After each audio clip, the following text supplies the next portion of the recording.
Allô, t'es là? Ah, ça me fait tellement chaud au cœur que tu sois là. Merci. Je suis full reconnaissante. Et sur ce, commençons l'épisode.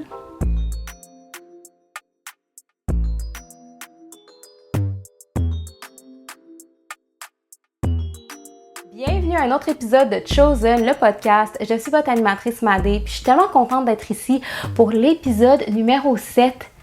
Je comprends même pas comment ça fait déjà 7 semaines que je fais ça. Dans ma tête, j'ai commencé le podcast la semaine passée. Mais non, ça fait déjà tout ce temps. Mais j'aime beaucoup le chiffre 7. Je suis née un 7 octobre, donc on dirait que je sais pas, j'ai une affinité particulière avec ce chiffre. Ça me parle beaucoup. Sais-tu quoi d'autre qui me parle? Le sujet de l'épisode d'aujourd'hui, parce qu'aujourd'hui, on va parler d'une habileté qu'on peut développer en nous qui peut vraiment venir tout changer, là. Moi, quand j'ai commencé à faire ça dans ma vie puis que j'ai vraiment mis ça en priorité, ça a eu le plus gros impact positif dans ma vie. C'est fou. Et j'ai nommé l'autorégulation. D'apprendre à régulariser nos émotions, d'apprendre à régulariser notre système nerveux. Je te dis, là, quand on commence à faire ça, ça change tout parce que là, on sent qu'on a un sens de contrôle dans nos vies. Parce que comme on a dit la semaine dernière, il y a beaucoup de choses qui peuvent arriver dans nos vies, beaucoup de situations qui sont complètement hors de notre contrôle. Par contre, on a toujours le contrôle de comment on va réagir. Ou plutôt de comment on va répondre. Parce que je pense qu'il y a une grosse différence entre réagir et répondre.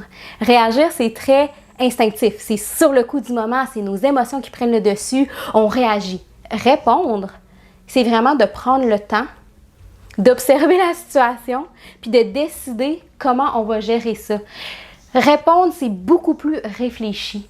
Donc, c'est de ça qu'on va parler aujourd'hui, mais avant qu'on fasse ça, j'aimerais ça qu'on fasse un petit retour sur l'exercice de la semaine dernière. Parce que l'épisode, il était vraiment sur le pouvoir de nos choix, le pouvoir de nos pensées. Donc, je vous avais proposé de prendre une semaine pour vraiment observer ce qui se passe dans vos têtes. Observer vos pensées, juste pour voir est-ce qu'ils sont plus positives ou négatives? Parce que souvent, on est tellement sur un autopilote dans notre tête, on n'est même pas conscient de ce qu'on pense. Fait que là, est-ce que vous l'avez fait? Je veux savoir qu'est-ce qui est ressorti. Est-ce que dans votre tête, vous étiez plus positif, puis là, vraiment en observant, vous avez réalisé que vous avez des petites tendances à la négativité, tu vois ce que je veux dire? Pour moi, ce que j'ai trouvé, c'est que j'ai encore des pensées négatives qui sont comme automatiques. C'est fou, genre, j'ai fait beaucoup de travail là-dessus, mais malgré tout, des fois, il y a quand même des petites pensées négatives qui viennent se glisser dans ma tête puis qui font surface, puis je suis comme « Hey, calme-toi, mon ami, c'est non, on fait plus ça. » Fait que c'est vraiment de développer l'habitude de, tu sais, prendre tes pensées sur le fait, là, les arrêter puis les rediriger puis les transformer en quelque chose de positif. Mais moi, ça m'a surprise quand même parce que je fais quand même beaucoup de travail sur moi, mais en portant vraiment attention, en étant vraiment présente avec moi-même, j'étais comme « Oh! » OK, t'as encore des petites pensées négatives qui font surface. Fait que si vous ne l'avez pas fait l'exercice, je vous conseille fortement de le faire. Puis écoute, vous n'avez pas besoin de le faire une semaine si vous ne voulez pas le faire une semaine. Vous pouvez le faire 2 jours, vous pouvez le faire dans un mois. Tu sais, ça vous appartient ça, mais je pense qu'à un moment donné dans nos vies, il faut vraiment prendre le temps d'être présent avec nous puis avec ce qui se passe en dedans de nous. Alors voilà, sur ce, parlons d'autorégulation. Qu'est-ce que l'autorégulation? Là, je vais vous le lire parce que je ne veux pas massacrer la définition. Alors, je lis ici, donc je vous lis ça, OK? L'autorégulation fait référence à la capacité de gérer ses émotions et ses impulsions pour penser avant d'agir. Je vous répète, l'autorégulation fait référence à la capacité de gérer ses émotions et ses impulsions afin de penser avant d'agir.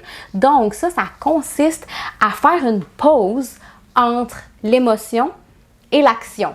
OK? Puis ça, c'est super important parce que, écoute, si on regarde, la plupart d'entre nous, nos vies sont vraiment stressantes, sont vraiment demandantes. Beaucoup d'entre nous souffrent d'anxiété. Puis souvent, on fait face à des situations ou à des gens ou à des événements qui vont venir nous déclencher intérieurement, émotionnellement. Tu sais, on va venir se sentir chamboulé dans nos émotions. Fait que si on n'est pas capable de s'auto-réguler ou de se gérer, comme on dit, ce qui arrive, c'est qu'on peut dire ou faire des choses qu'on va regretter. On peut avoir des espèces d'explosions d'émotions, de colère ou de tristesse. Tu sais, pensez-y de vivre constamment avec un niveau de stress élevé. de tout le temps être genre dans une espèce d'état de panique intérieure, c'est que c'est tellement nocif pour notre corps, c'est pas bon pour la santé. Notre cortisol est dans le tapis, ça marche pas. Fait qu'il faut apprendre à s'auto-réguler. Écoute, moi, avant que je fasse ça, mes émotions, là, ils étaient tellement up and down, comme on dit, là. Des fois, j'étais genre vraiment high, vraiment de bonne humeur, tout va bien, la vie est belle. Puis là, d'autres fois, là, ça allait pas pantoute, là. Là, j'étais dépressive, j'étais triste, ça marchait pas, je prenais tout personnel. Genre, je me sentais vraiment sensible. Aucune balance, tu comprends? S'auto-réguler, c'est de trouver la balance des choses. C'est de trouver la balance dans nos émotions. Moi, j'avais pas ça du tout, là. Imagine comme un bateau de rafting, là, tu sais, les espèces de bateaux gonflables que tu mets dans les grosses vagues puis dans le courant qui est vraiment fort. Puis là, tu te fais bardasser d'un bord et de l'autre, là. C'était ça, là, mes émotions, là. C'était genre... C'était trop intense. Puis quand j'ai appris à m'auto-réguler, qu'est-ce qui est arrivé? C'est que là, tout d'un coup, j'étais comme « Oh! » L'eau est calme, là ça va bien, je peux naviguer, je peux flotter, je peux flower. Puis c'est pas qu'il y aura plus d'obstacles, parce que bien évidemment, qu'est-ce qu'on vient de dire par rapport au fait qu'on fait face à des situations ou des événements ou des gens qui nous déclenchent, ça va arriver encore. La différence par contre, c'est que là, on est capable de observer les obstacles qui s'en viennent, puis de décider comment on va y répondre. Tu sais, c'est vraiment plus dans le choix de comment tu vas distribuer ton énergie émotionnelle. Tu sais, si tu vois ton énergie émotionnelle un peu comme une banque, là, tu sais, t'as comme une banque avec un montant d'énergie émotionnelle. Si t'es pas autorégulé, c'est que là, tu es tout le temps en train de dépenser, ton compte émotionnel, il est dans le négatif. OK?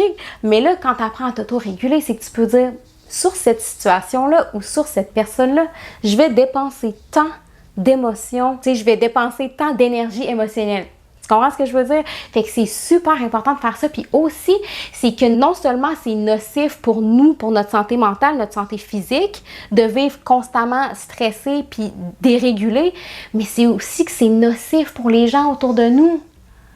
Pour nos interactions, c'est pas bon. Écoute, va sur les réseaux sociaux, prends ton auto, va-t'en sur la route, tu vas voir rapidement le nombre de gens qui sont dérégulés, le nombre de gens qui prennent pas le temps de régulariser leurs émotions, le nombre de gens qui pètent les plombs pour rien, qui sont colériques, la rage au volant, les gens sur les réseaux sociaux ils vont voir un post, puis là, ils s'emballent, puis là, tout d'un coup, c'est genre la fin du monde.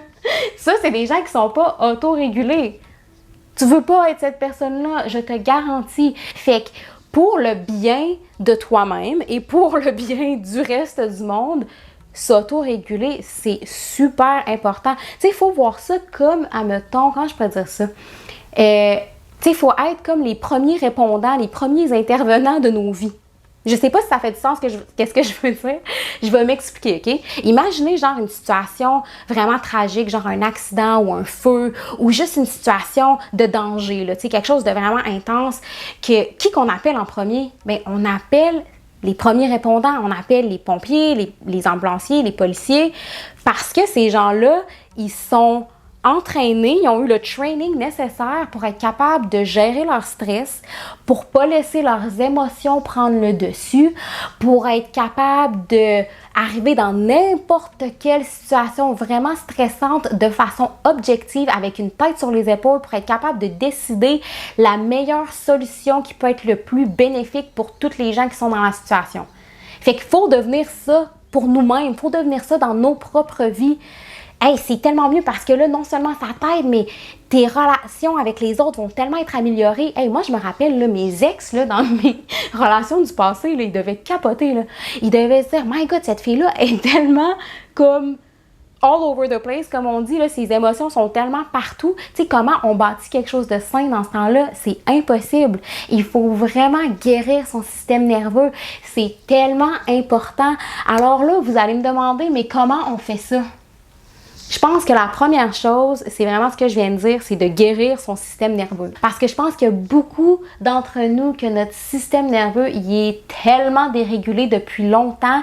Tu sais, on traîne tellement de vieux bagages émotifs, on traîne tellement de vieux traumas qu'on n'a jamais guéris, que nos systèmes nerveux sont comme pris, sont comme coincés dans une espèce d'état de survie constamment. Tu sais, qu'on a tout le temps l'impression qu'il y a une crise qui est à veille d'arriver, là, qu'on a tout le temps l'impression que genre tu sais, il y a de quoi de mal qui s'en vient, là. C'est sûr que, genre, tu sais, ça restera pas beau trop longtemps, là. Il doit y avoir quelque chose, tu sais, il doit y avoir un lion, là, qui attend pour venir nous manger, là. Tu vois ce que je veux dire? Moi, je sais que pendant longtemps, j'ai vraiment tout le temps eu l'impression que j'étais comme dans une espèce de mode de survie, tu sais, comme si je devais me battre pour ma vie à chaque jour. Mais c'était vraiment pas ça, c'est juste que j'étais pas guérie. Puis là, une fois que je me suis guérie, j'étais comme, oh! OK, là, ça va. Là, je me sens bien. Là, je me sens en sécurité en dedans de moi-même. Je me sens en sécurité dans mon corps. Je me sens en sécurité dans le monde. Parce que souvent, c'est ça, tu sais, on pense que le monde, tu sais, on voit le monde comme une menace, genre, mais c'est pas que c'est le monde qui est une menace. C'est notre perception du monde qui le voit comme ça. Fait que quand on apprend à s'auto-réguler, notre perception change. Puis on voit que, oh mon Dieu, hey, on est safe, on est correct, ça va. Fait que là, comment on fait pour venir guérir notre système nerveux? Je pense que pour moi, ce qui a vraiment marché, c'est d'avoir une pratique spirituelle quotidienne, de vraiment mettre ça en priorité. Tu sais, de la même façon qu'on met du temps de côté pour aller s'entraîner, pour cuisiner, pour aller travailler, tu sais, toutes des choses qui sont comme importantes puis essentielles. Ben ça devrait être la même chose, ça devrait être autant important. Écoute, il y a quelque chose dans la vie qui s'appelle l'heure d'or. En anglais, c'est golden hour, OK? Puis ça réfère aux premiers 30 minutes quand on se lève, puis aux derniers 30 minutes avant qu'on se couche. Donc, moi, c'est là que j'essaie d'intégrer ma pratique spirituelle parce que c'est vraiment ces deux moments-là qui sont comme cruciaux pour vraiment venir déterminer le reste de notre journée, OK? Donc, par exemple, le matin, si on commence notre journée avec un peu d'une pratique spirituelle, plutôt que de commencer nos journées, genre là, on est en retard, on rush, on est à la course, là, on s'embarque tout de suite dans notre travail, les courriels, on check nos cels, on check les réseaux sociaux, là, tout d'un coup, tu sais, là, on commence vraiment notre journée en panique. Mais non, tu veux commencer ta journée en étant calme, en étant reposé, en étant connecté à toi-même.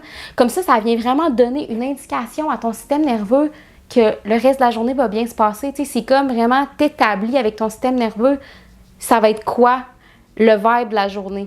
OK? Fait que les premiers 30 minutes sont super importants. Puis même chose pour les derniers 30 minutes parce que ça va vraiment venir établir comment va se passer ton sommeil. Fait que ça, on va y revenir plus tard. Là, je vais vous partager qu'est-ce que moi j'inclus dans ma pratique spirituelle. Mais tu sais, encore là, une pratique spirituelle, c'est vraiment unique à vous. Ça vous appartient tellement. Donc moi, je vous propose des choses, mais tu sais, vous pouvez faire autre chose, vous pouvez l'adapter à vos besoins. C'est juste important d'en avoir une. C'est juste important de mettre ça en priorité. Donc, la première chose que moi je fais, c'est de la respiration, des exercices de respiration. Écoute, respirer, c'est tellement puissant. La respiration, c'est la vie. La respiration nous reconnecte avec notre nous intérieur. Fait que juste de prendre le temps de prendre des grandes respirations lentes et profondes. Il y a plein de techniques. Écoute, si vous allez sur YouTube, vous pouvez trouver toutes sortes de techniques d'exercices de respiration qui sont vraiment le fun, mais aussi, vous pouvez garder ça super simple à juste vous asseoir, les yeux fermés, puis à prendre des grandes respirations, OK? Ça, c'est la première chose.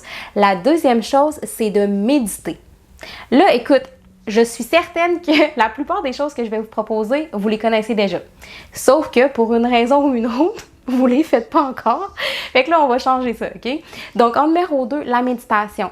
La méditation, là, c'est là pour nous reconnecter avec nous-mêmes. C'est là pour prendre une pause, pour juste observer, pour juste être présent.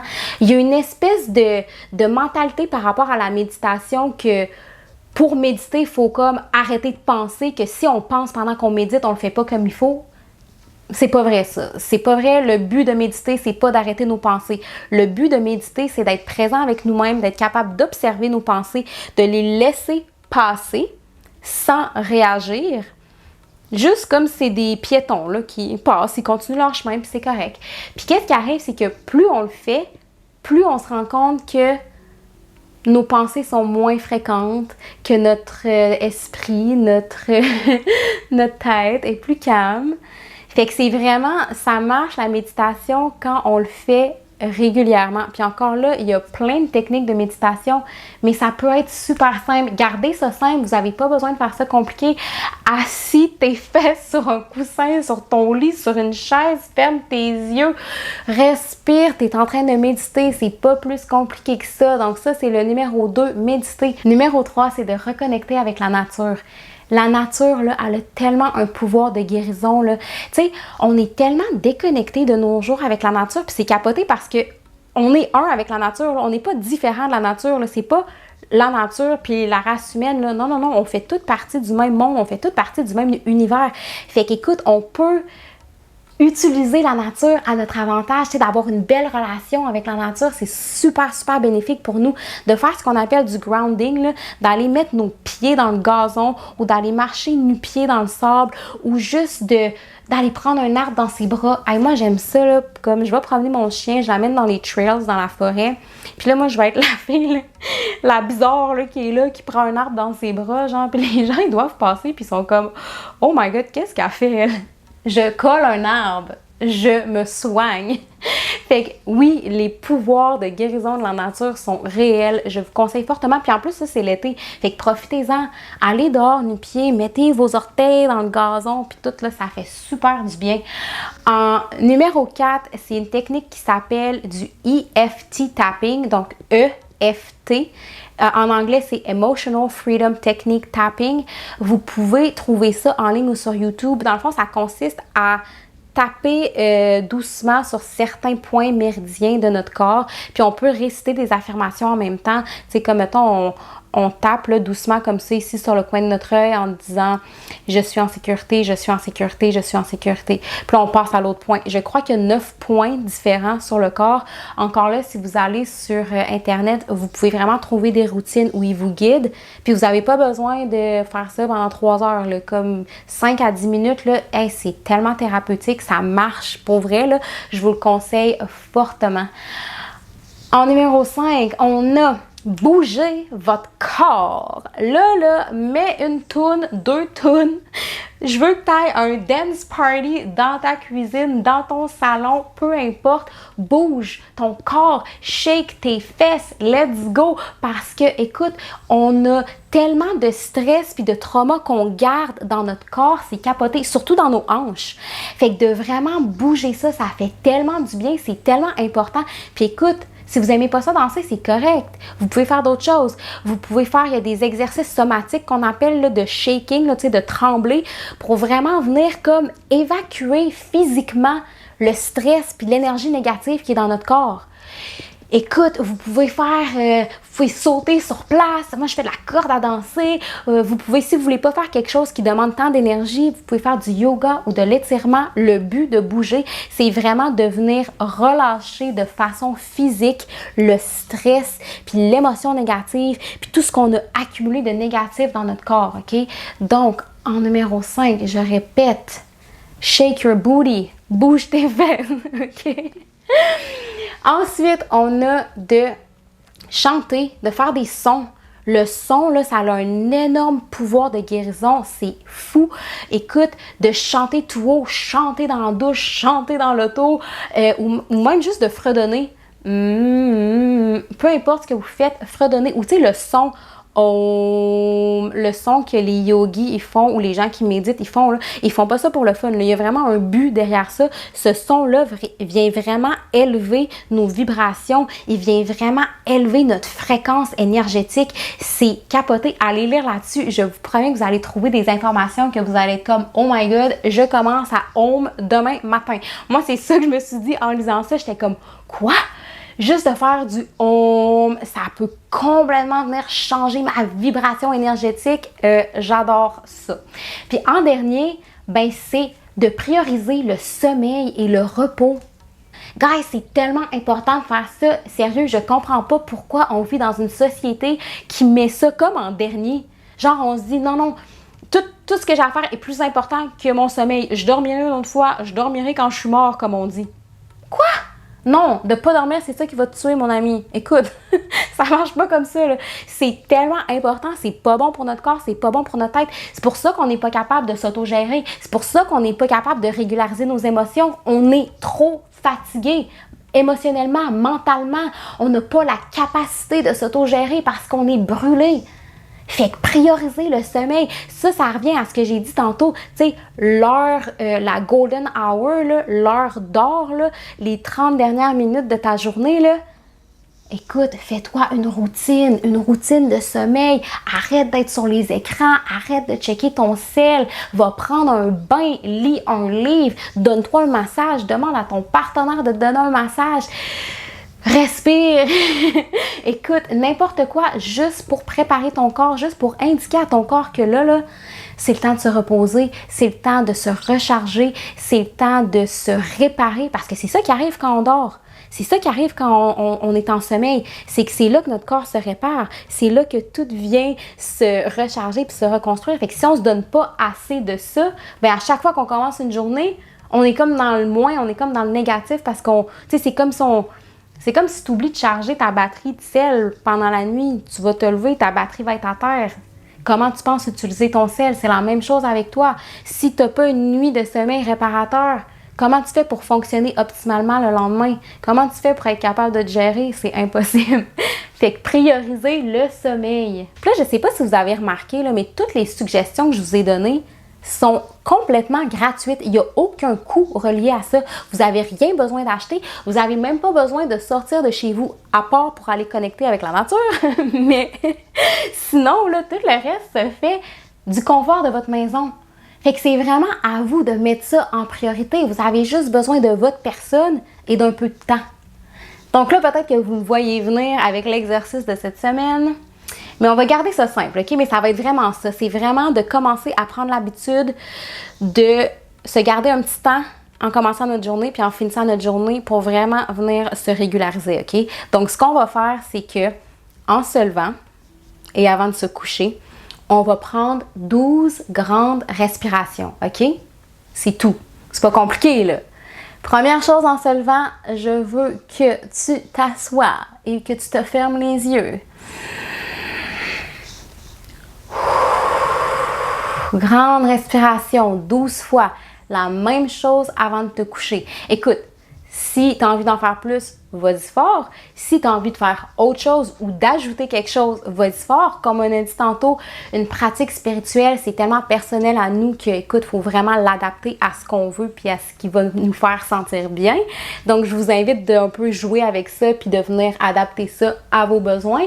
Mais sinon, là, écoute, 12 respirations, comment vous pouvez faire ça, vous êtes capable. Puis là, je vous ai partagé ce que moi, j'inclus dans ma pratique spirituelle. Mais écoute, je sais qu'il y a tellement d'autres choses. Tu sais, quand ça vient à guérir nos systèmes nerveux, quand ça vient à éliminer le stress de nos vies ou à notre spiritualité, il y a plein de choses qu'on peut faire. Je pense que la clé, c'est vraiment ça, c'est de venir bâtir son coffre à outils émotionnel. Tu sais, il faut être comme des petits détectives, là, puis trouver ce qui marche pour nous, qui va vraiment venir nous aider. Il faut s'outiller de façon à ce que ça nous serve. Tu comprends ce que je veux dire? Tu sais, comme moi, il y a des choses que j'ai pas mentionnées dans la vidéo que j'aime beaucoup faire. J'aime ça prier, j'aime ça dire des affirmations à haute voix, j'aime ça écrire dans mon journal. Tu sais, j'ai vraiment trouvé les choses qui marchaient pour moi. J'ai essayé plein d'affaires, puis je suis comme, OK, ça m'aide beaucoup. Ça m'aide à me gérer. Tu comprends ce que je veux dire? Fait que là-dessus, c'est comme ça que je vais terminer l'épisode. Écoute, je veux vous remercier encore une fois d'être ici, de vous avoir choisi, de m'avoir choisi. Puis là, je suis tellement excitée pour vous que vous allez commencer à vous auto-réguler parce que je vous garantis, ça va tout changer si vous mettez ça en priorité. Vous allez finalement sentir une paix intérieure, mon ami. C'est juste magnifique. Fait que là-dessus, je vous embrasse full et on se voit la semaine prochaine pour un autre épisode de Chosen, le podcast.